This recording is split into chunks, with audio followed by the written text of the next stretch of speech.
We have developed speed, but we have shut ourselves in. Machinery that gives abundance has left us in want. We think too much and feel too little. More than machinery, we need humanity. We know the air is unfit to breathe and our food is unfit to eat. As if that's the way it's supposed to be. We know things are bad, worse than bad. They're crazy. Silence! The great and powerful Oz knows why you have come.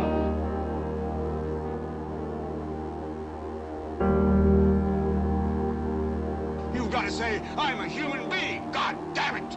My life has value. You have meddled with the primal forces of nature. Don't give yourselves to brutes, men who despise you, enslave you, who regiment your lives, tell you what to do, what to think, or what to feel, who drill you, diet you, treat you like cattle, use you as cannon fodder. Don't give yourselves to these unnatural men with machine minds and machine hearts.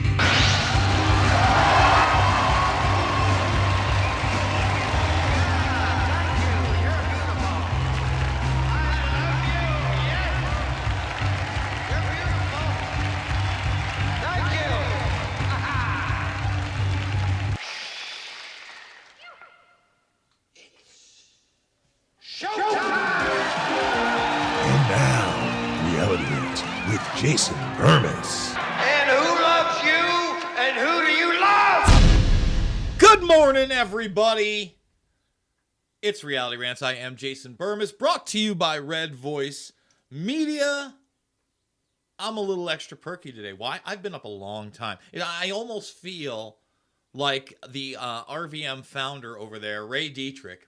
He gets up at like 4 a.m. on the reg and manages this whole thing until the wee hours of the evening. I mean, this guy's dedicated. And I got up today at about 4 a.m. Actually, I'm not going to lie. I overslept. My alarm didn't go off, and I almost missed what was a banger of an interview with Charlie Skelton, the man who brought you the most in-depth, mainstream Bilderberg coverage, not just this year, but in all previous years, starting in 2009 when he realized, hey, this isn't a joke. This is the real deal. So I talked with Charlie Skelton for about an hour. Hopefully, depending on how much we cover in this first hour, we're going to play some of that, but that's premium number 2. I promised everybody I wasn't going to forget about you. We don't do that here. We keep our word. Hopefully all you people who are supporting me over at redvoicemedia.com/uncensored enjoyed the Jackman brothers, the Jackman twins, by the way. People were in the chat going, boy, they look a lot alike. Yes, they're identical twins. They do look a lot alike. I believe when you're with them and you're trying to keep Mike and Eric, separate, it always does help if there's a little different facial hair or a different haircut. And sometimes you can remember clothes, but it's tough, and you never know. They could be running some game on you. They are identical twins. Great conversation with them. Great conversation with Charlie Skelton today. Okay, awesome conversation.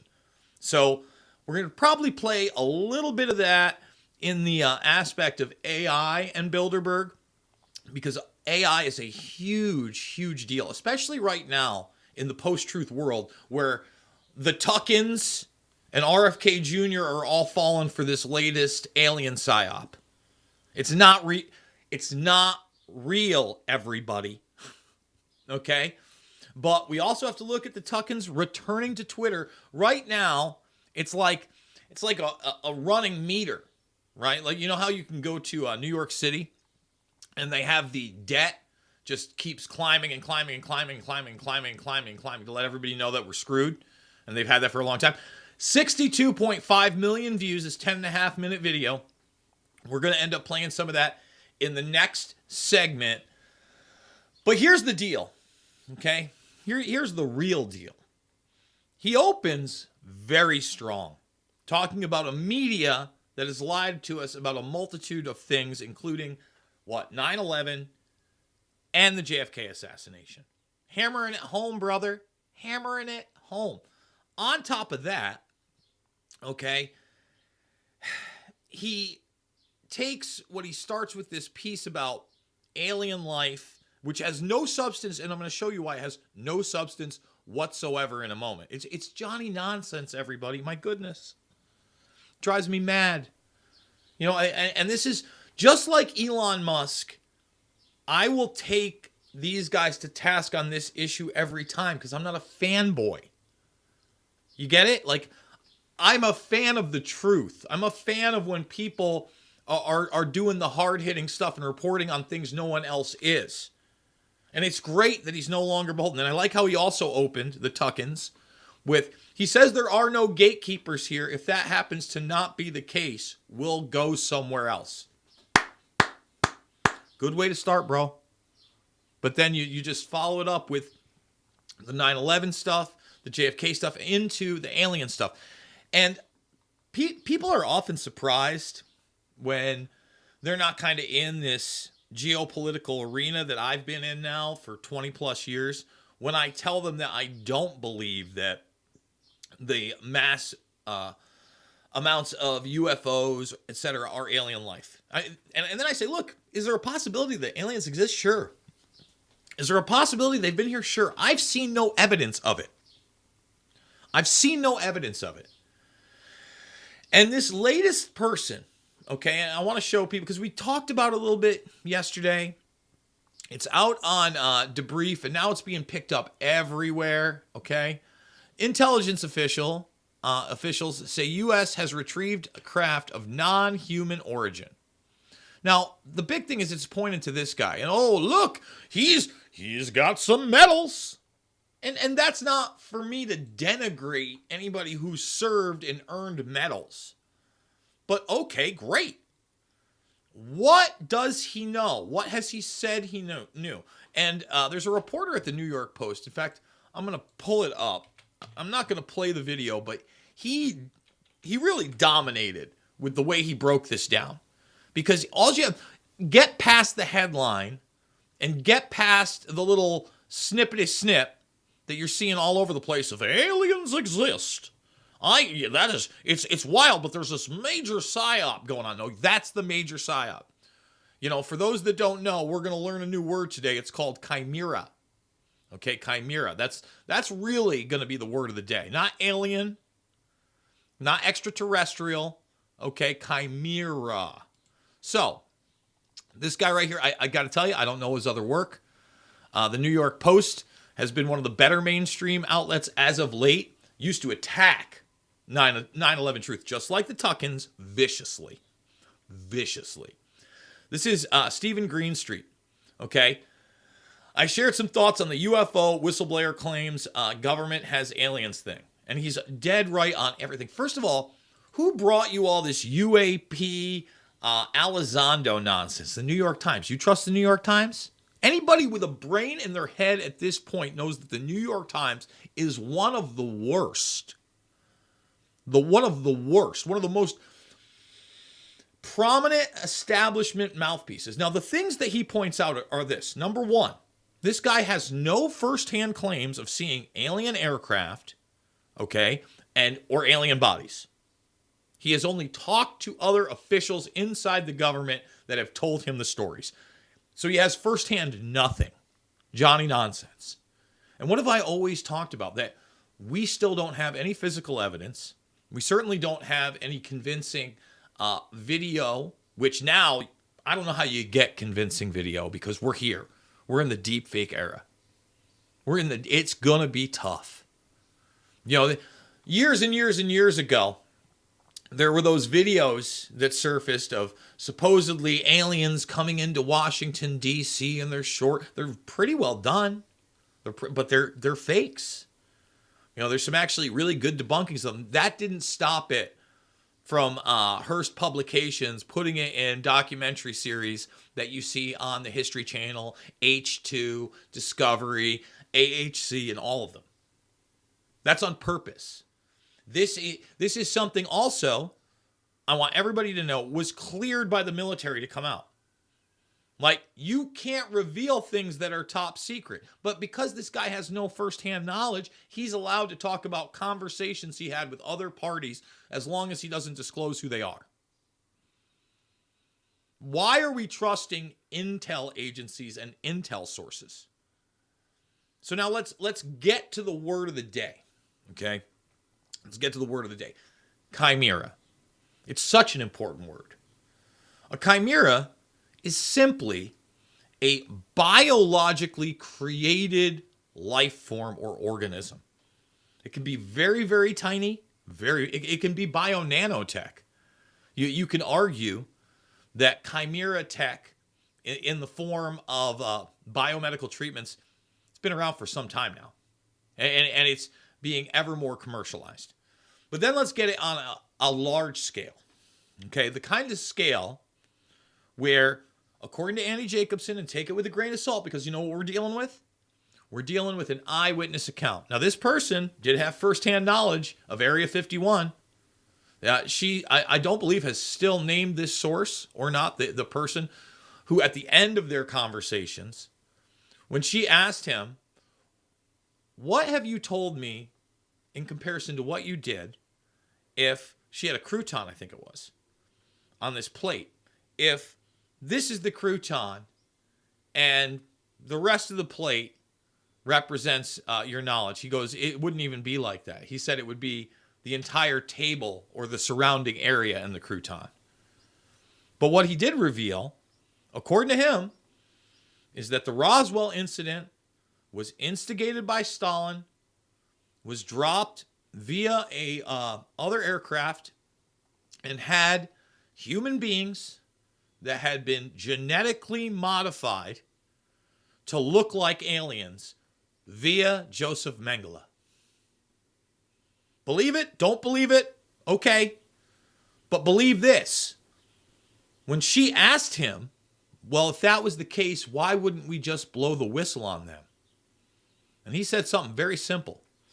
We were doing the same thing. Okay, so now let's fast forward to 2023. Forget about the 1940s and 50s and the rise of the military-industrial complex and Operation Paperclip and the absorption of Nazi technology versus the technology that was being developed by Western worlds, the United States in particular, Manhattan Project style, nuclear warfare and beyond. And now fast forward 60 to 70 years. Can you imagine what they have? Can you imagine the type of human chimeric life forms they've developed? I think if we're acting realistically and we look at the moral compass, okay, of the predator class that surround us, the moral compass, which is not a very good one, I would say you could roll out biological life forms that absolutely 100% believed that they were from some other solar system. And they would be nothing more than biologically engineered entities. Pretty dark, pretty scary, pretty Black Mirror. Jason, that's kooky talk. That's kooky talk. Well, I'm sorry, but, you know, when I see RFK Jr., this is a huge blind spot. Another conspiracy theory that turned out to be true. I guess Men in Black got it right. No, they didn't. And the irony is, you know, the actual Men in Black projects, okay, the actual guys that were going around and doing that are the ones that promoted these things as alien in retrospect. And we don't even know the behind-the-scenes stuff in Hollyweird regarding it. But we do know a lot about what? The involvement of the Pentagon with Hollyweird and their messaging and their rating system. I mean, it goes deep. This is reality. So on the flip side of this break coming up, we're going to play the beginning of the new Tuckins on Twitter. Does it equal truth? I guess we'll see. I think it's a big stumble in the beginning, but a lot of people are falling for this Johnny Nonsense whistleblower. Blow my whistle elsewhere as we have a word from our sponsor. You're still looking good. I'm still feeling good. You know, I've got all your MyPillow products. Mattress topper, bed sheets, MyPillows, towels, slippers, blankets, sleepwear, dog beds. Whoa, Charles. Everyone now can get MyPillow products at huge discounts at MyPillow.com. That's right. Now's the time to go to MyPillow.com or call the number on your screen. Use your promo code to take advantage of our 3-in-1 sale. We're bringing you exciting new products, overstock specials, and closeout deals you won't find anywhere else. For example, when you buy one of our brand new MyPillow 2.0s, you get another one absolutely free. And with our overstock sale, you save 50% on our luxurious Giza Dream bed sheets. That's as low as $29.99 for the best sheets ever. And with our biggest closeout special, you get our all-season slippers for only $35. Or our sandals and slides for just $25. Quantities are limited, and once they're gone, they're gone. Shout out to Eric in the chat. Eric is the guy that gave me the old upside down flag, kind of on the fly, Pittsburgh style. I believe it was in 2009 during the G20. That's a story too far for today because the second hour is already locked in. Haven't mentioned it yet, but we're going to talk election integrity here and abroad with Craig Pastajardula in the second hour. Really great interview there. You're going to want to go to rvmrumble.com, rvmrumble.com, or go subscribe, throw on the notifications over at Rumble for Red Voice Media. You know what the live stream looks like by now. It looks a lot like that little RVM network in the corner, some different colors. And that runs the whole day all the way till 8:30 Monday through Thursday. We kick it off live, 9 to 11 a.m.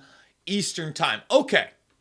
I definitely want to get to this. I want to get to part of my interview with the Jackmans in this hour and also part of my interview with Charlie Skelton. I've got a ton of stories. Again, I don't even know if we're going to be able to hit them. I often look back like yesterday and I'm like, oh my God, there were 6 or 7 stories. I mean, first of all, that Ukrainian bridge that got blown up and all those civilians, murdered again. That's a huge story. And the idea, again, that is being blamed on Russia out of the gates, everybody should be questioning it. And that's why the second half of the Tuckins on Twitter is hard-hitting. Unfortunately, after the introduction, to me, the first half is kind of, bad theater. And I'm not saying that, he's in on it. I think that this UFO and alien issue, because it's one that we were lied to for so long, and we've been psychologically manipulated via Hollyweird to believe so. We're just so ready for it. We're just so ready for it as a populace. It's mainstream. It's almost become a religion via this whole ancient aliens thing. But that's here nor there. Let's play some Tuckins on Twitter. Hey, it's Tucker Carlson. This morning it looks like somebody blew up the Kakhovka Dam in southern Ukraine. The rushing wall of water wiped out entire villages, destroyed a critical hydropower plant, and as of tonight puts the largest nuclear reactor in Europe in danger of melting down. So if this was intentional, it was not a military tactic, it was an act of terrorism. The question is, who did it? Well, let's see. The Kakhovka Dam was effectively Russian. It was built by the Russian government. It currently sits in Russian-controlled territory. The dam's reservoir supplies water to Crimea, which has been, for the last 240 years, home of the Russian Black Sea Fleet. Blowing up the dam may be bad for Ukraine, but it hurts Russia more. And for precisely that reason, the Ukrainian government has considered destroying it. In December, the Washington Post quoted a Ukrainian general saying his men had fired American-made rockets at the dam's floodgate as a test strike. So really, once the facts start coming in, it becomes much less of a mystery what might have happened to the dam. Any fair person would conclude that the Ukrainians probably blew it up. So let's stop it there. Hey, it's Tucker Carlson. I'm about to rewind it. Didn't want to do that. Bring it to there. So, again, hey, we're human. I got up at 4 a.m. I made a mistake. I confused it. He opened with this. It's a good open. It's a big story. It's one that I had open yesterday, and I didn't go over. So, again, this is good. This is good, Tuck. Just as you would assume they blew up Nord Stream, the Russian natural gas pipeline, last fall. And in fact, the Ukrainians did do that, as we now know. It's not like Vladimir Putin is anxious to wage war on himself. Oh, but that's where you're wrong, Mr. and Mrs. Cable News consumer. Vladimir Putin is exactly that sort of man, the sort of man who'd shoot himself to death in order to annoy you. We know this from the American media, which wasted no time this morning in accusing the Russians of sabotaging their own infrastructure. Bill Kristol, the man who once told us that Saddam Hussein was responsible for 9/11. And let's stop it there. We got to remember, Bill Kristol very much mentored Tucker in news, in media. Big part of the Daily Caller in the beginning, which was the Tuckins. So look, again, very strong.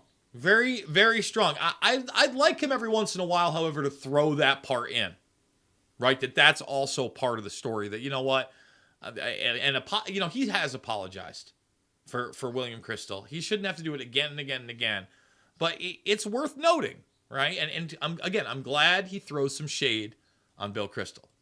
Immediately denounced Putin as a war criminal and even more savagely compared him to Donald Trump. The rest of the pundit class made similar, clearly coordinated noises. Putin did it! Putin did it! And their reasoning was simple. Putin is evil, and evil people do evil things purely for the dark joy of being evil. In this specific case, Putin attacked himself, which is the most evil thing you can do, and therefore perfectly in character for a man that evil. That was their explanation. No one who's paid to cover these things seemed to entertain even the possibility it could have been the Ukrainians who did it. No chance of that. Ukraine, as you may have heard, is led by a man called Zelensky. And we can say for a dead certain fact that he was not involved. He couldn't have been. Zelensky is too decent for terrorism. And this is a great part, too, because, I talked about the Hollyweird culture, and this is the thing, man. He gets that part of it. He's like, yeah, no, they installed an actor over there. They installed a second-rate comedic actor as the president over there. He gets that aspect of entertainment and how it's used to manipulate, but he falls short on the alien thing. Now, you see him on television, and it's true you might form a different impression. Sweaty and rat-like, a comedian turned oligarch, a persecutor of Christians, a friend of BlackRock. But don't believe your own eyes. Actually, Mr. Zelensky is a very good man. The best, really. As George W. Bush once noted, he is our generation's Winston Churchill. Of all the people in the world, our shifty, dead-eyed Ukrainian friend in the tracksuit is uniquely incapable of blowing up a dam. He's literally a living saint, a man in whom there is no sin. Hey, and by the way, nothing wrong with wearing a tracksuit. I know I've been known to wear a tracksuit here and there. Okay? I get it. Organized crime may have given the tracksuit a bad name, but super comfortable, and I think, obviously, super fashionable. That's why Lindsey Graham is so attracted to him. They're just two good people, hanging out together and being good. And like all good people, when they meet in person, they spend a lot of time talking about killing people and laughing like friends do. Here's the pair last week. Free or die. Free or die. Now you are free. Yes. And we will be. And the Russians are dying. It's the best money we've ever spent. Thank you so much. No, it's... The Russians are dying. It's the best money we've ever spent, Graham says. A smile spreads across his thin, quivering lips as he forms the words. He looks like a starving man contemplating a breakfast buffet. The aroma of death has aroused Lindsey Graham. Thanks so much, replies Zelensky. He feels the same way. See, there's nothing dark here. Just two middle-aged guys celebrating the killing of a population. They don't seem like the kind of people who'd enjoy flooding villages or starting a famine. And in any case, who cares if they are? It's really not your business. Your job is to support Ukraine. Watch Nikki Haley, a Republican candidate for president, explain this principle on CNN. Let's just stop that. We actually played the Nikki Haley clip of that Ukraine has to win. Ukraine has to win. And look, I got to say this. I told you this was a strong segment. It's super strong, and I think it's stronger than it could have been on Fox News. The aroma of death, that's good stuff. The thing is, this is 10 minutes. He's got to produce a 45-minute or a 40-minute show to kind of compete with what he did. I don't know if he's going to be beholden to that format. Obviously, it doesn't look that way. I would hope so. And I would hope that he can integrate more long-form interviews into this show as well. I think it's on baby steps here. But this is, so far, pure gold. Let's keep going. A win for Ukraine is a win for all of us. And for them to sit there and say that this is a territorial dispute, that's just not the case. To say that we should stay neutral, it is in the best interest of America. It's in the best interest of our national security for Ukraine to win. We have to see this through. We have to finish it. See? It's very easy to understand. It is vitally important for you to support Ukraine because it's necessary for Ukraine to be supported by you. Your support is mandatory until it's finished, whatever it is, and whatever that means. So shut up and support Ukraine, or else you're in trouble. Back when they still taught logic, statements like this were known as tautologies. Something is true because it is. The more you repeat it, the truer it becomes. And, that's very, very, very much a philosophy of famous propagandists. The more you repeat the lie, the more it becomes reality. And in today's post-truth world, that could not be more correct. It's a self-reinforcing reality. There was a time when tautologies were considered illegitimate arguments, not to mention hilariously stupid. Only dumb people talk like that. Now everybody in power talks like that. Diversity is our strength. Trans women are women. Zelensky is Churchill. It's all self-evidently true. Doesn't need an explanation, and don't ask questions.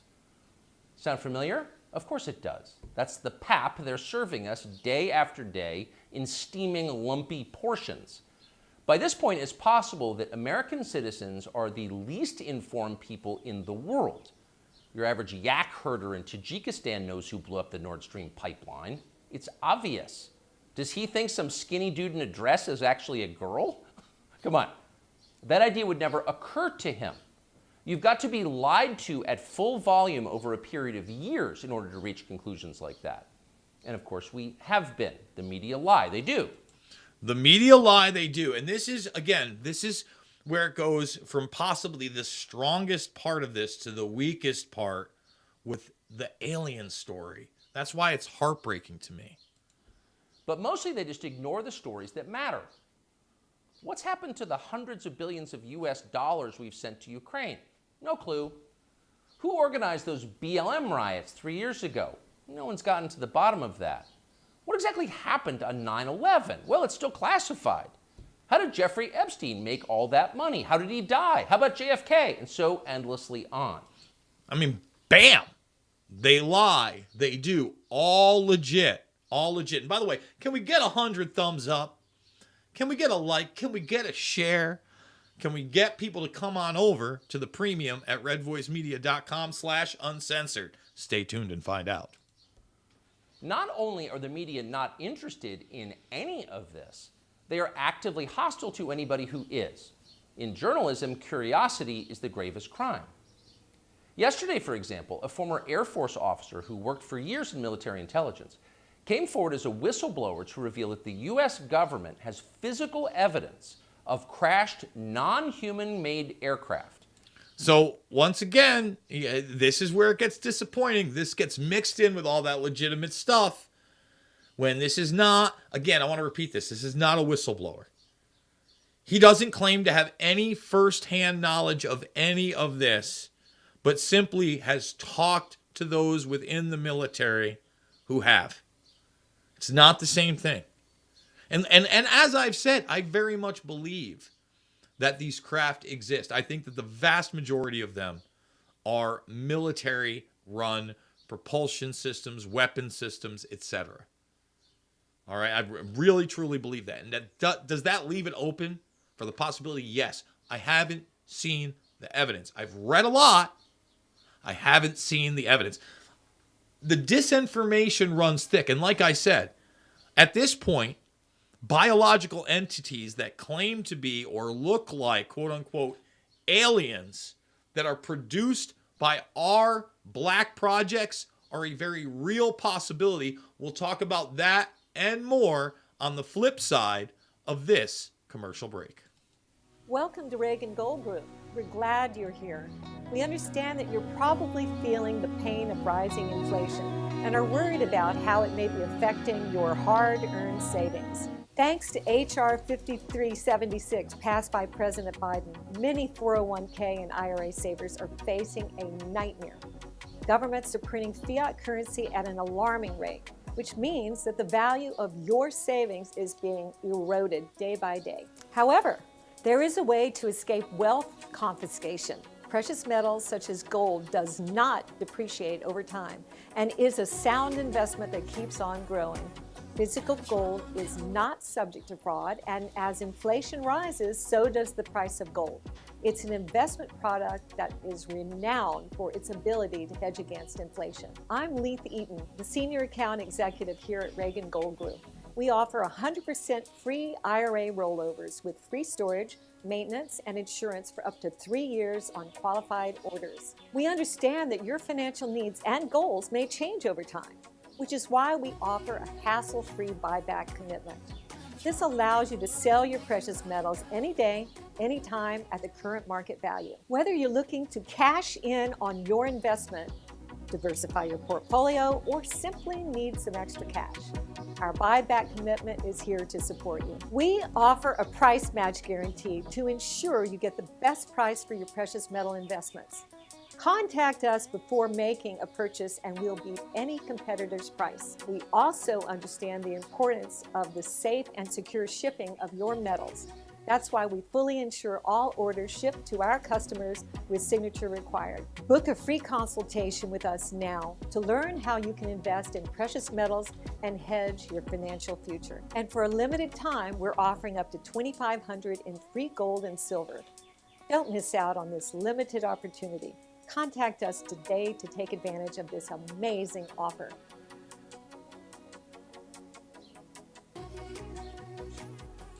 RVMGold.com. Go check it out. We're going to wrap up this Tuckins piece. Then we're going to play a little bit of the Jackman brothers and myself talking John Kerry. That's over at Premium. And remember, today, hopefully, we'll get the Charlie Skelton Premium interview up. I want to play a bit of a clip of that. And look, here's the thing that really does get to me, right? Stephen Greer is somebody I do not trust one iota. Not one iota. And I remember early on in the 9/11 Truth movement, he was confronted about 9/11 Truth and false flag operations. And it wasn't in vogue then. It wasn't in trend. It wasn't something a lot of people talked about. He certainly wasn't talking about. He was uncomfortable with it. And eventually, he leads that first big disclosure documentary with 9/11 and Bohemian Grove and you know, encircles that into the UFO issue. Now, as far as Bohemian Grove goes, you could probably encircle that with the technology being used, right? And utilized post-World War II because, yes, a lot of the military-industrial complex is there and is making decisions with all types of tech and hardware and that type of thing. But the guy, I mean, he's compromised, guys. That's all I'm going to say. And half the stuff I see there, you know, these encampments where people go out and they summon UFOs. Come on. Come on now. Give me a break. All right. Back to the Tuckins and this whistleblower that's not a whistleblower. As well as the bodies of the pilots who flew those aircraft. The Pentagon has spent decades studying these otherworldly remains in order to build more technologically advanced weapons systems. Okay, that's what the former intel officer revealed, and it was clear he was telling the truth. Again, wasn't clear to me. I mean, maybe the truth he believes based on who he's talked to, but he has no first-hand knowledge. In other words, UFOs are actually real, and apparently so is extraterrestrial life. Now we know. In a normal country, this news would qualify as a bombshell, the story of the millennium. But in our country, it doesn't. The whistleblower's account ran on a technology website called The Debrief, which you've probably never heard of. The Washington Post had that story, but decided not to run it. The New York Times, meanwhile, just pretended it never happened. On the front page of the New York Times website this morning, there were 5 stories about Ukraine, as well as 4 stories apiece about Donald Trump, trans people, and climate change, the usual lineup. There was nothing at all about how an alien species is flying hypersonic aircraft over our cities. But they'll be the first to promote it. Again, they're going more of the UAP, Elizondo route, but they're very, very much involved. So, this is where Tucker and I part ways. There's a couple more minutes left. I do want to move on. The last of this, him saying, we'll move from this platform if it does have gatekeepers. I think that's a good message. I think there were a lot. Again, the part on Ukraine was heavy hitting. The part on the media establishment, heavy hitting. But I'm sorry, but this is hack job. The guy doesn't have any firsthand knowledge. I can't repeat it enough. Okay, I want to play this clip. Me and the Jackmans yucking it up, John Kerry style. Here we go. You just mentioned John Kerry. How bizarre is it that all the way back in 2004, that's kind of like your introduction to modern day presidential politics after the 2000 hanging chads and the nonsense. But now that guy clearly runs more foreign and domestic policy than the poopy pants zombie puppet in chief. I mean, this is a guy that's a mover and shaker. He's all over the international scene. He's very much behind this Davos, WEF, you will own nothing, you will be happy, there's a climate crisis. I played a clip of him in 2009 stating that within 5 years, if we didn't do anything, it was all over in 2014, everybody. And now that same rhetoric is there. People like Thomas Massey are actually trying to engage him, and he's just like, I shouldn't even dignify that with a response. It's so unscientific. What are your feelings about John Kerry and kind of his place in this dark cartoon post-truth world that we're living through? Well, Jason, I got to say, Alex Jones here, he's been a really great globalist. I mean, just apart from the non-GMO Botox that he shoots into his forehead, which is green, totally green, available on Infowars.store right now, 24 hours half off. But he's got the Heinz money. I'm sure he's still taking helicopters and private jets to Davos. But no, it's interesting because when I was a 17-year-old and 18 when I first voted, which was for Kerry, I didn't know about the whole Skull and Bones deal.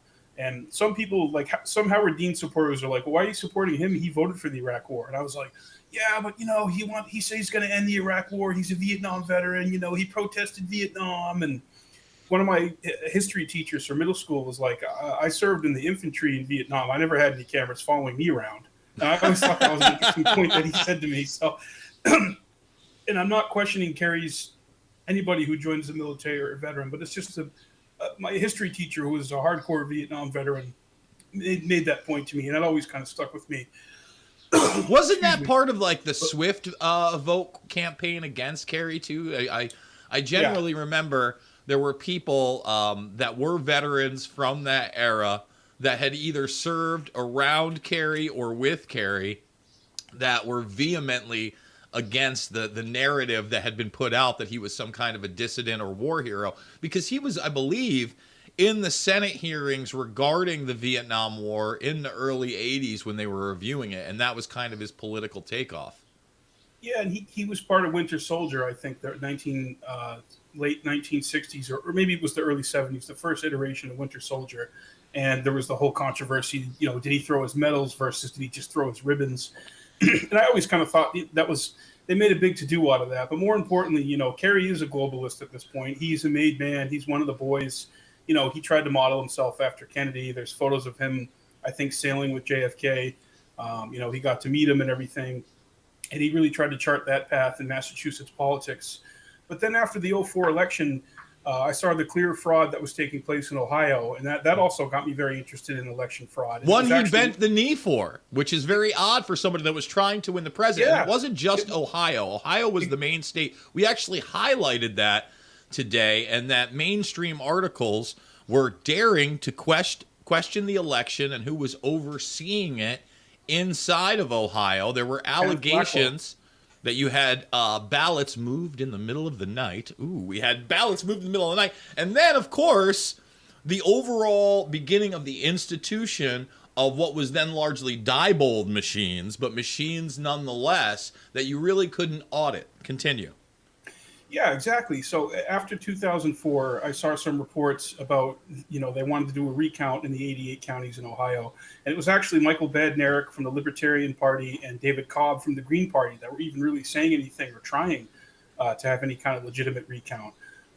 Because you had the, long wait times and lines, disenfranchised voters, voting machines not working. And this was 2004. It seems like they haven't fixed that. It seems like it's gotten worse. So how dare you say that, sir? We had the most safe and secure election of all time in 2020. The intel community told me so. Tony Blinken told me so. Christopher Wray told me so. Damn it! How dare you? Jason, excuse me, Jason. You know it was a fraud. Everybody knows it was a fraud, okay? They had all those ballots. They had them in drums in the swamp down in Florida. It was just very disgusting stuff, okay? And I had a perfect phone call with the Secretary of State in Georgia. It was perfect, okay? And speaking of Bilderberg, what's Stacey Abrams doing there? I mean, come on, Jason. I mean, did she think she's governor of Bilderberg? What's the deal with that, okay? But, so that informed the political views going forward.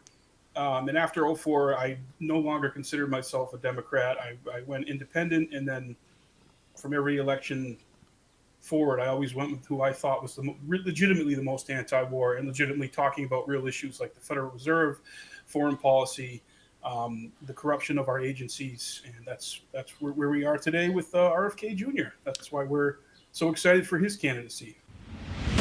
Get the whole story on Red Voice Media Premium using the link below, completely uncensored and ad-free. Boom! redvoicemedia.com/uncensored. Try it for $1 for the first week. Okay, just first week, no big deal, right? $1, $1. You don't like it, cancel it. Otherwise, $10 a month.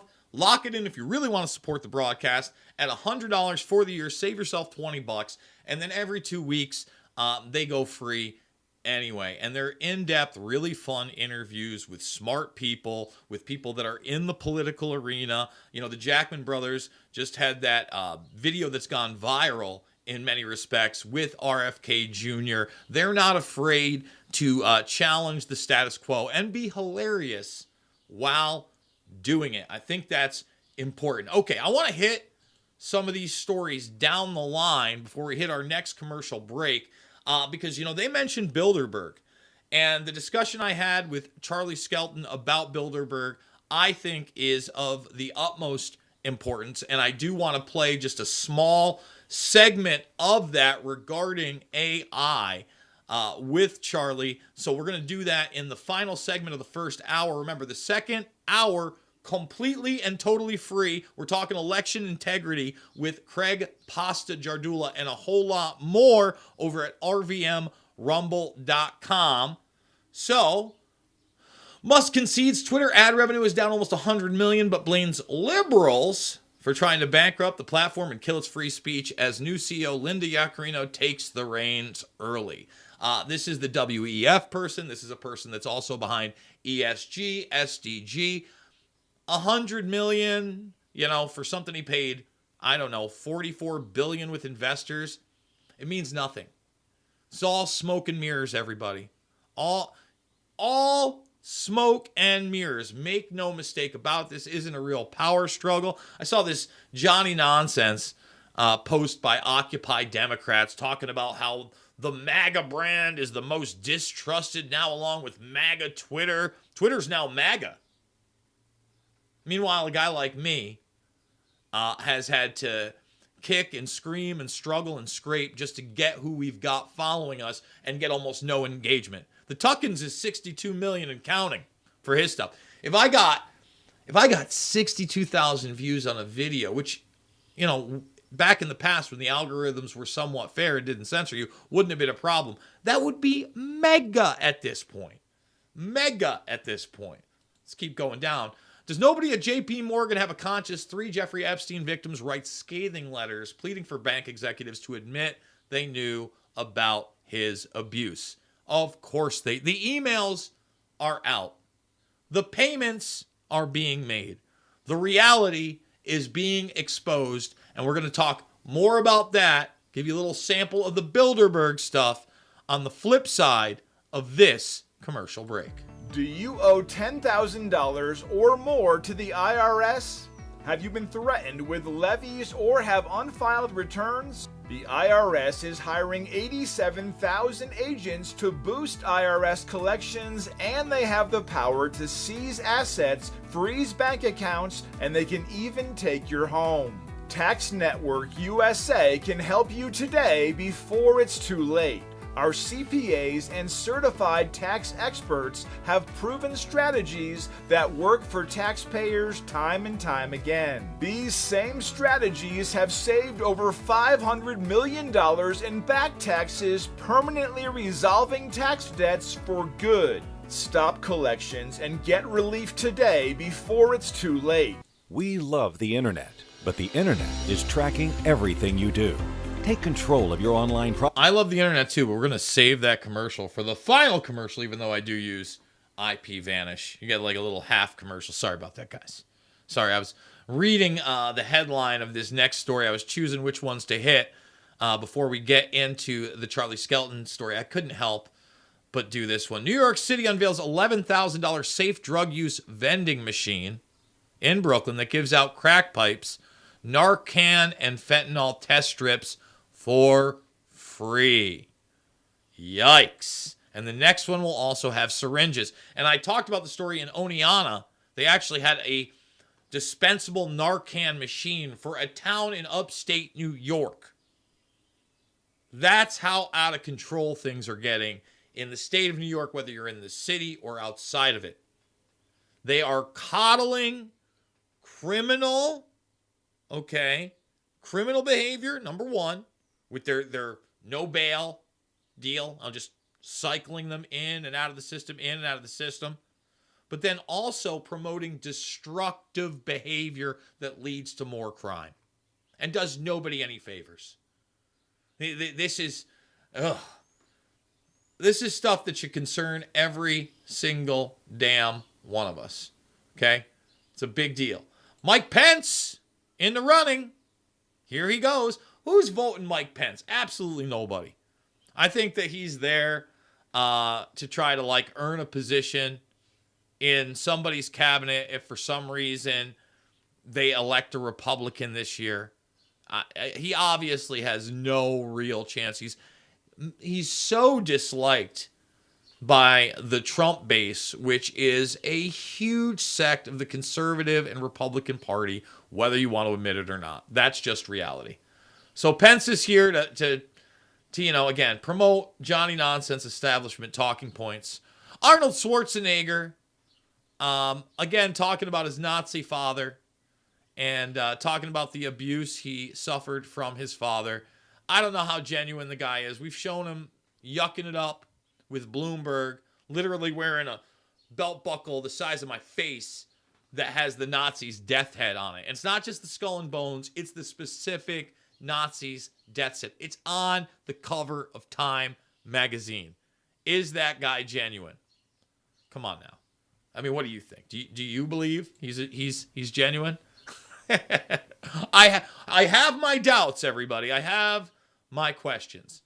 And with those questions, here's somebody who questioned authority on behalf of The Guardian, thought it would be a LARP way back in the day when everything wasn't live action role play. He just thought it would be funny to cover the most significant group, I think, in modern Western history. And in many ways, he's come to that realization, and he's done a lot of the seminal work on Bilderberg. And I hope he eventually writes a book. So this is a small section about AI, as it was at the top of the list of Bilderberg this year with Charlie Skelton. And that premium is going to be available hopefully today over at redvoicemedia.com/premium. uncensored. Without further ado, myself and Mr. Skelton. That kind of speaks to this global pseudo techno-fascist society that Bilderberg are very much involved in creating. Yeah, and don't forget Palantir is also operating in terms of big data gathering and analysis in other realms like health. So you've got loads of UK health data and stuff like that, and there's been an outcry about that. So they're not just running a war; they're also building they're helping to build the kind of surveillance state, really. And not just them. You've got other. I can't remember if you mentioned. So the CEO of Microsoft. Yes. He's now joined the steering committee like a week ago. Oh. So there was a swap. There's a Microsoft swap on Bilderberg's steering committee between Craig Mundy, who was the first Silicon Valley guy there, and he was their chief technology officer or something. He was very high up at Microsoft, and he was like Bill Gates' right-hand guy. Mm-hmm. And then he's been on the board of Bilderberg for ages, and now he's just swapped out with the CEO of Microsoft, Nadella, and you can see Bilderberg is willing to sort of adapt and become utterly plugged into the very cutting edge of Silicon Valley tech, by looking at the people that are on the board, and the people they invite, which is, it's sort of interesting. And you've also got like Kissinger, who his main concern, his whole concern now, I mean, he's 100 years old, but he's still theorizing about AI and writing about it, wrote a book with Eric Schmidt about it. And one of the interesting things about it that he writes about, because they're very conscious of the fact that he comes from a tradition of thinking about things, of academia. He's a Harvard academic, and he's come through this world of think tanks. He was there at Bilderberg in 1957 for the first time, believe it or not, and he was already running a kind of mini Bilderberg think tank at Harvard at the time, in the mid 50s, and now he's got to a point where he knows that AI is doing all the thinking.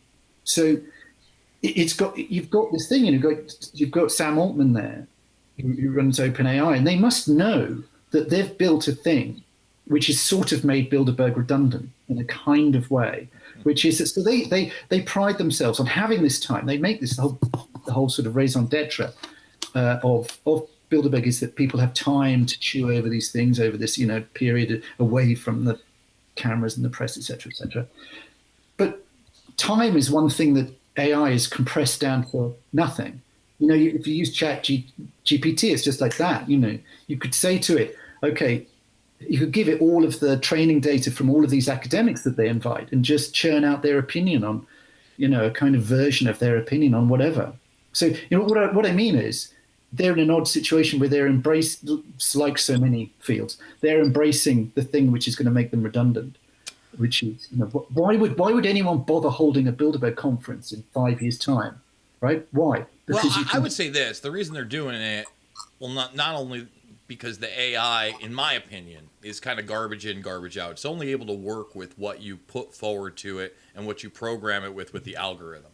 So let's say there is some secrecy or some information that the public is not privy to. You can't enter that into the quote-unquote AI. And that's one of the reasons that you gotta have narrative management.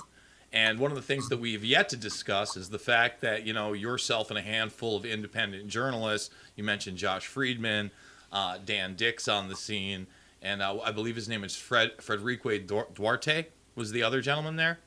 Yeah, the Portuguese guy, yeah. Yes. Federico. That's about it. And then a couple of mainstream articles, not really going in depth, certainly not to the caliber of your work, yet inside The Economist, Bloomberg, Axel Springer Media Group. There's more media inside the Bilderberg Group than actually cover it. And then you've got, you mentioned Harvard earlier. You've got Oxford's Neil Ferguson, who's kind of like their Carol Quigley, right? He's their historian. He's openly talked about that. And he has talked about these power networks, not just Bilderberg, which he attends, but other Anglo-American westernized power networks and how they work and how they do work behind the scenes. So to me, AI, look, it's here now. It's commercialized. I'm using it. I'm using it in my thumbnails via Photoshop. It's in the new beta. It's going to be a tool we all have to either utilize to our advantage, or really to our detriment, to our demise in a lot of fields. And that's happening really, really quickly, Charlie. So what are your thoughts on that? The media management of the narrative, and how Bilderberg's been involved with that a long time. But this year in particular, again, very heavy on power players. The Atlantic would be another one that was in attendance. Yeah, no, when I said why hold Bilderberg at all, you gave one very good answer, which is that kind of, when you say narrative management, yeah, exactly, the kind of interface between these big columnists and editors, and there's loads of them here this year, like big editors, and also media owners and operators. So like Döpfner, who's Axel Springer, it's a huge German media company. You've got even like what as you say, The Economist is there as usual. The Financial Times is there, and the columnists go, and Bloomberg, the editor-in-chief of Bloomberg, is there, and he's on the board of Bilderberg. So totally, they invite there's a lot of journalists there, which brings us back to one of the things I said at the beginning about it being a networking event. It is, in that sense, it's kind of a hybrid of lots of things, and it is having those people together, and it's having them together physically. Again, forget AI and forget all of that. There is a value to having those people there physically in a room, talking, chewing over policy, not necessarily as, they would insist we're not making policy decisions, but there's still huge strategic players there giving their vision of what's about to happen, whether it's in technology, regulation, industry, China, et cetera, Ukraine. You've got you've got everyone on the same page. And these are the people producing the pages of the news, These are the people producing the pages of the news. Bang, bang, bang interview with Charlie Skelton. And by the way, if you have not read that piece, it is a must read. We introduce it there at Bilderberg's Bigwig Bash. Two things are guaranteed: Kissinger and secrecy. We're going to end the first hour a little early. I'm going to play one last commercial. I use IPVanish. You should as well. Second hour, RVMRumble.com. Myself, Pasta Jardula, election integrity. You're not gonna wanna miss it. We love the internet, but the internet is tracking everything you do. Take control of your online privacy with IPVanish. People with malicious intent are everywhere, watching you. Criminals can hack your Wi-Fi, while broadband providers and advertisers monitor your data. With IPVanish on your device, your internet activity is encrypted. No one can see what you're doing. Your location, your connection, completely hidden. Protect your internet privacy today with IPVanish.